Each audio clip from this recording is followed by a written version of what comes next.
ప్రేక్షకులందరికీ నమస్కారం. సో ఈరోజు మనం వీధిపోట్లకు సంబంధించిన ఎపిసోడ్ సిరీస్ వైజ్గా మనం చేస్తున్నాం కదా.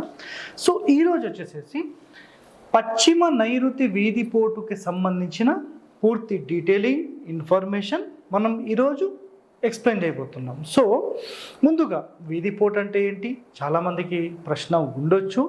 సో వీధిపోటు అంటే మన ఇంటికి కానీ స్థలానికి కానీ ఎక్కడి నుంచి అయినా ఒక రోడ్ పోర్ట్ వచ్చి మన ఇంటిని చూస్తే దాన్ని వీధిపోటు అంటాం.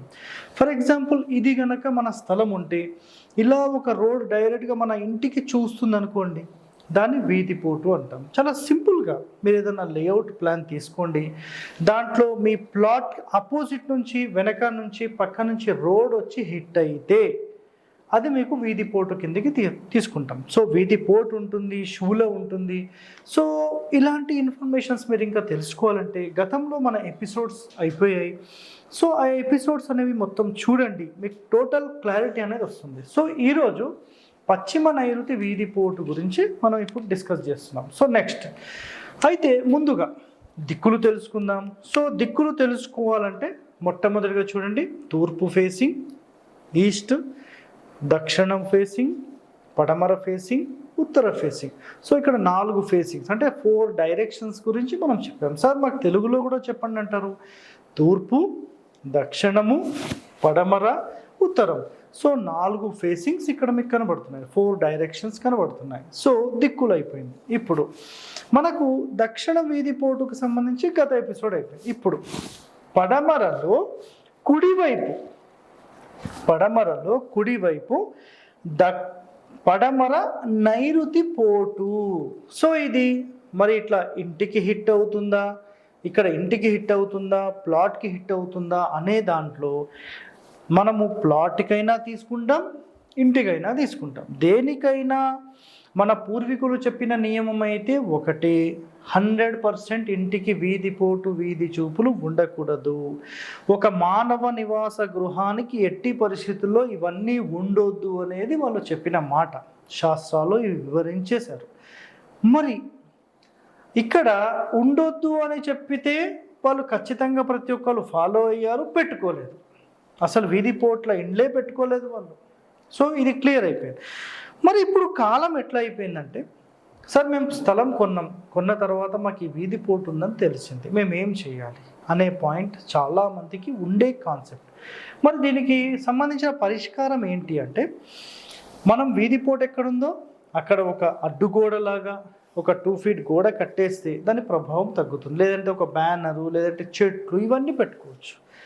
మరి ఆధునికులు ఏం చేశారంటే, అంటే ఆధునిక వాస్తు నిపుణులు అని చెప్పవచ్చు, ఒక 40 సంవత్సరాలు, 50 సంవత్సరాలు, 60 సంవత్సరాలు, ఒక 100 సంవత్సరాల నుంచి వచ్చిన వాళ్ళు, సరే మన పూర్వీకులు చెప్పలేదు, రైట్, ఓకే.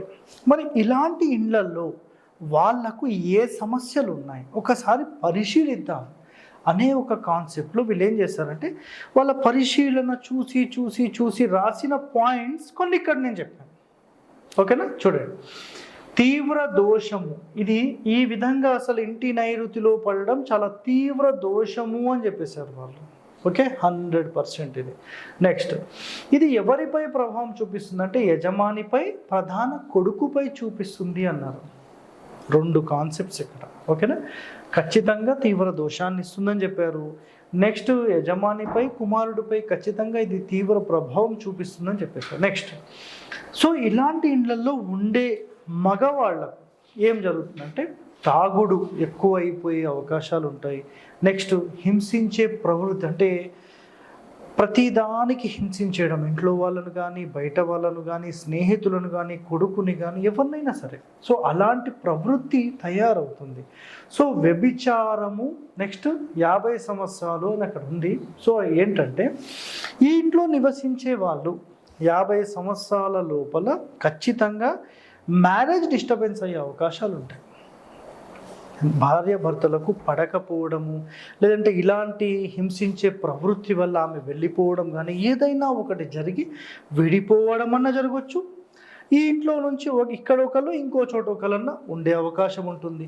సో ఇలాంటి సందర్భంలో ఏం జరుగుతుందంటే, ఈ వ్యక్తి కానీ, ఇక్కడ ఉండే వాళ్ళ వైఫ్ కానీ ఇంకొక ఇల్లీగల్ రిలేషన్ అఫైర్ తీసుకునే అవకాశం అనేది ఉంటుంది అనేది ఇక్కడ కాన్సెప్ట్. నెక్స్ట్ 50 సంవత్సరాల్లో దీని ప్రభావం కనబడుతుంది అనేది కాన్సెప్ట్. ఓకే, నెక్స్ట్ చెడు వ్యసనాలు అంటే ఎప్పుడైతే ఇలా విడిపోవడము, ఇలా దురలవాట్లు స్టార్ట్ అవుతాయో ఆటోమేటిక్గా ఏమవుతుందంటే చెడు వ్యసనాల బారిన పడడము, నెక్స్ట్ రౌడీగా మారడము, గుండాగా మారడము, డబ్బు కోసం చాలామందిని హింసించేయడము. సో ఈ సమస్యలన్నీ ఆటోమేటిక్గా మీరు గమనించవచ్చు. సో పడమర నైరుతి వీధిపోటు ఉన్నప్పుడు ఈ మొత్తం ఈ ఇబ్బందులన్నీ కలిగే అవకాశం ఉంటుంది అనేది ఆధునిక వాస్తు వాళ్ళు మనకు కొన్ని పాయింట్స్ తీశారు. సో ఇది ఎంతవరకు ఉన్నాయి అనేది మనం అందరం పరిశీలించాలి. సో నిజంగా నాకు తెలిసైతే దీంట్లో ఒక 50% వాళ్ళు చెప్పినవి ఉండవచ్చు అని నేను అనుకుంటున్నాను. సో తీవ్రమైతే ఉంటుంది, ఎందుకంటే 100% ఉండొద్దు అని చెప్పారు, కానీ దానికి సంబంధించిన డీటెయిలింగ్ ఇన్ఫర్మేషన్ అయితే మరి శాస్త్రాల్లో అయితే ఇక్కడ లేవు. ఎన్నో శాస్త్రాలు తగలబెట్టేశారు. సో ప్రస్తుతం లేవు కాబట్టి దాని గురించి మనం మాట్లాడలేం. నెక్స్ట్ ఇలాంటి ఇంట్లో ఉండే వాళ్ళ యొక్క గౌరవం కానీ మర్యాదలు ఇవన్నీ తగ్గిపోతాయి, మొత్తం భంగం అయిపోతాయి కదా. నెక్స్ట్ యాక్సిడెంట్ జరిగే అవకాశం ఉంటుంది. సో ఇలాంటి సమస్యల్లో ఉండి ఇలాంటి ఎన్నో ఇబ్బందులతో ఫైనల్గా వీళ్ళు ఏం చేసుకుంటారంటే ఆత్మహత్యలు చేసుకునే అవకాశం ఉంటుంది, లేదంటే యాక్సిడెంట్స్ అయ్యే అవకాశం ఉంటుంది, లేదంటే సడన్ డెత్స్, సడన్గా హార్ట్ స్ట్రోక్ వచ్చింది, అసలు ఎందుకు వచ్చింది అనేది కూడా అర్థం కానటువంటి సమస్యలు ఇలాంటి పోటు ఇంట్లో ఉండే వాళ్ళకు ఖచ్చితంగా కనిపిస్తుంది. సో కొన్ని రియల్ టైంలో ఇది అబ్జర్వ్ కూడా చేశాను. సో ఇది కంపల్సరీ.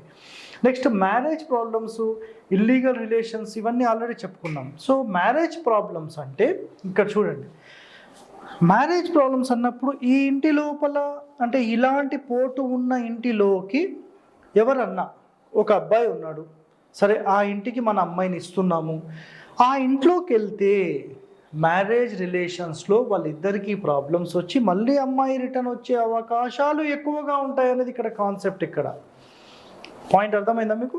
సో ఇదైతే 100% క్లియర్. నెక్స్ట్ ఒకవేళ ఈ ఇంటి నుంచి అమ్మాయి బయటికి వెళ్తే ఆమెపై కూడా ఈ ప్రభావం చూపించి వాళ్ళిద్దరి మధ్యలో డిస్టర్బెన్స్ అయ్యే అవకాశాలు ఉంటాయి. సో మ్యారేజ్ అయిన తర్వాత ఈ ఇంటి లోపలికి వస్తే ఆ ప్రభావం ఉంటుందా? ఉండదు. గుర్తుపెట్టుకోండి పాయింట్. నెక్స్ట్ మ్యారేజ్ ప్రాబ్లమ్స్ అయిపోయింది, ఇల్లీగల్ రిలేషన్స్ గురించి ఎక్స్ప్లెయిన్ చేసాం, హత్యలు అన్నాం.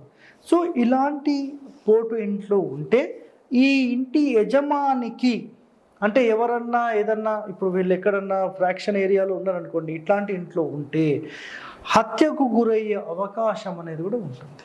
సో ఇవన్నీ అబ్జర్వ్ చేశారు. నిజంగా ఇవి మనకు కొన్నైనా పని చేస్తాయి, ఎందుకంటే ఎవరైనా 10 మంది బాగుండాలనే ఒక కాన్సెప్ట్లోనే కదా చెప్పేది.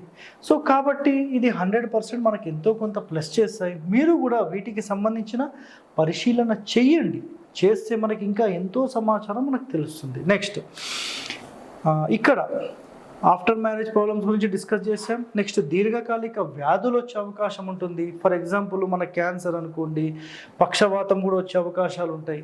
సో ఇవన్నీ చాలా సమస్యలతో కూడుకొని ఉంటుంది. సో దీనికి సంబంధించిన పరిష్కారం కూడా ఆల్రెడీ నేను ఇదే వీడియోలో చెప్పేశాను. సో అందుకనే వీడియో స్కిప్ చేయకుండా చూడండి. నెక్స్ట్ ఆర్థిక ఇబ్బందులు వచ్చే అవకాశాలు ఉంటాయి. సో ఇంత తాగుడు ఇవన్నీ చేయడం వల్ల మ్యారేజ్ డిస్టర్బెన్సు, హస్బెండ్ వైఫ్ విడిపోవడము, సో ఇల్లీగల్ రిలేషన్స్, దాని తర్వాత చెడు వ్యసనాల బారి పడడం, వీటన్నిటి వల్ల ఏమవుతుందంటే ఫైనల్గా ఇల్లు అమ్ముకునే యోగం వరకు కూడా వెళ్ళిపోవచ్చు. సో ఇలా జరుగుతుందండి, గుర్తుపెట్టుకోండి. ఆర్థిక ఇబ్బందులు ఖచ్చితంగా వస్తాయి, క్లియర్. దివాలా తీయడము, ఇల్లు అమ్ముకోవడం, ఇక్కడ చూసుకోండి తండ్రి కొడుకుల్లో వాళ్ళిద్దరికే పడదు, అలాంటి సమస్యలు తయారవుతాయి. ఎన్నో ఆటంకాలు, మీరు ఏది చేస్తే అది అందులో ఆటంకం. సో పూర్వీకులు క్లియర్గా అందుకని ఏం చెప్పేశారంటే, అంటే ఇంత డీటెయిలింగ్గా చెప్పకుండా సింపుల్ ఒకటే మాట చెప్పేశారు, ఏంటంటే వీధి పోటే ఉండకుండా మీరు కట్టుకోండియా అని చెప్పేశారు. సింపుల్ మాట. సరే ఉంటే ఇవన్నీ జరుగుతాయని చెప్పారు. మరి ఒక్కసారి మీరు కూడా పరిశీలించండి, నిజంగా ఇలాంటి సమస్యలతో మనం ఉందామా? హ్యాపీయెస్ట్ లైఫ్ ఉండాలనేది అందరి కాన్సెప్ట్.